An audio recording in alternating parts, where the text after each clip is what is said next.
கோடை காலத்தில் தண்ணீர் பஞ்சத்தை போக்க விழிப்புணர்வு. மழை காலங்களில் மக்கள் கடைபிடிக்க வேண்டிய அவசியம் குறித்து குளங்கள் பாதுகாப்பு அமைப்பினர் பேட்டி. கோவையில் கோடை காலத்தில் தண்ணீர் பஞ்சத்தை போக்கும் விதமாக மழை காலங்களில் அனைவரும் கடைபிடிக்க வேண்டிய அவசியம் குறித்த காட்சிகளை கொண்டு குளங்கள் பாதுகாப்பு அமைப்பினர் விழிப்புணர்வு ஏற்படுத்தியுள்ளனர். தமிழகத்தில் காலநிலைக்கு ஏற்ப வெப்பம், குளிர்ச்சி, மழை என்பது மாறி மாறி வருகிறது.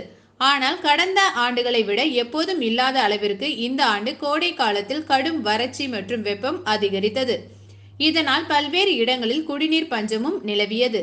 இதனிடையே நம்ம ஊருக்கு தேவையான தண்ணீரை நாமே உற்பத்தி செய்யும் வகையில் கோவை குளங்கள் பாதுகாப்பு அமைப்பினர் பல்வேறு இடங்களில் குளம், குட்டைகளை தூர்வாரி வருகின்றனர்.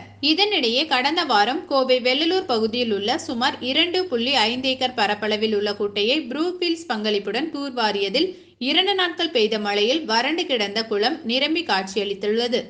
இதேபோல் மழை காலங்களில் அனைத்து வீடுகளிலும் மழைநீர் சேமிப்பு தொட்டிகளை அமைத்து சேகரித்தால் கோடை காலங்களில் வரும் வறட்சிகளை தடுக்க முடியும் என குளங்கள் பாதுகாப்பு அமைப்பினர் தெரிவித்தனர்.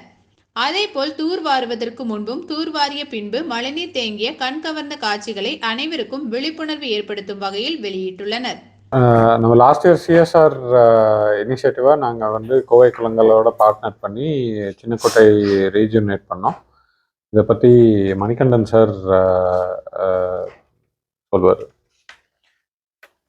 கோயம்புத்தூர்ல இந்த வறட்சியாக இருந்திருக்க இந்த சூழ்நிலையில கோயம்புத்தூர் மாவட்டம் மதுக்கரை வட்டம் வெள்ளலூர் கிராமத்தில் இருக்க வெள்ளலூர் சின்ன குட்டை, இந்த குட்டையை ப்ரூக்ஃபீல்டோட சிஎஸ்ஆர் சப்போர்ட்டோட நாங்கள் இப்போ தூர்வாரினோம்.